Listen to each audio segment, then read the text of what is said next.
Today, we are going to learn exactly how to calculate slope angles, depth ratios, and excavation volumes for safe site engineering. The entire logic behind slope design is to control the relationship between vertical depth, or V, and horizontal run, or H, to prevent deadly cave-ins. According to OSHA regulations, any trench reaching 5 feet or deeper requires a dedicated protective system.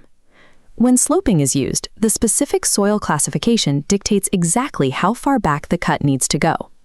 This table details the OSHA maximum allowable slopes.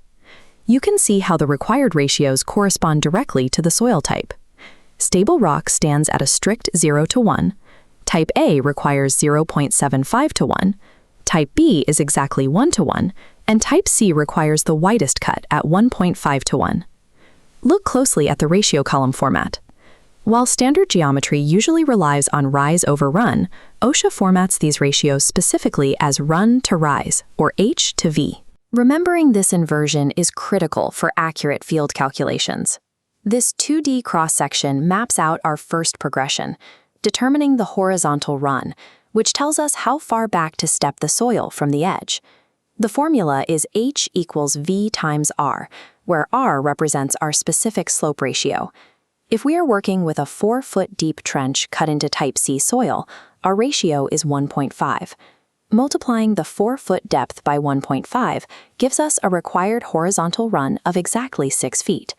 With those dimensions set, we next convert that geometric slope into an actual angle to verify compliance on site. Because OSHA provides the run-to-rise ratio, we calculate this angle using the inverse tangent, or arctan, of 1 divided by R. Continuing with our Type C example, the arctan of 1 over 1.5 yields roughly 34 degrees. This completely matches the baseline Type C angle from our initial table.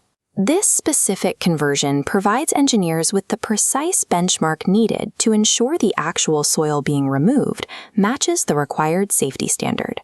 Next, we determine the total top width of the excavation. The most common error in this step is forgetting that a trench has 2 sides. You have to account for the horizontal setback on both the left and the right. Because of this mirrored geometry, the total top width formula equals the bottom width plus 2 times our calculated horizontal run. Now it's your turn.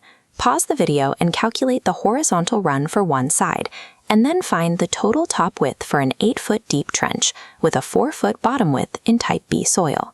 Here is the solution. Type B soil requires a 1:1 ratio. 8 multiplied by 1 gives an H of 8 feet. To find the top width, we add the 4-foot bottom to 2 times 8, giving us a final clearance dimension of 20 feet. Failing to calculate the total top width creates severe logistical failures on a job site, such as positioning heavy excavation equipment too close to an unstable edge or running out of surface clearance entirely. This 3D model represents our full capstone problem. We have a 10-foot-long trench cut into Type C soil. The depth is 6 feet, and the bottom width is 3 feet. Step 1, we multiply the 6-foot depth by our 1.5 ratio to find a horizontal run of 9 feet. Step 2, we add the 3-foot bottom to both 9-foot sides, resulting in a total top width of 21 feet. Step 3 is cross-sectional area. We add the top and bottom widths together, divide by 2, and multiply by the depth. 24 divided by 2 is 12, times 6 gives us exactly 72 square feet. Step 4. To find the total volume of excavated soil, we multiply that 72 square foot area by our 10-foot length, giving us a final volume of 720 cubic feet. You now have the complete math stack. Take a screenshot of this fast-track cheat sheet to keep the OSHA table and the 4 core equations ready for the field.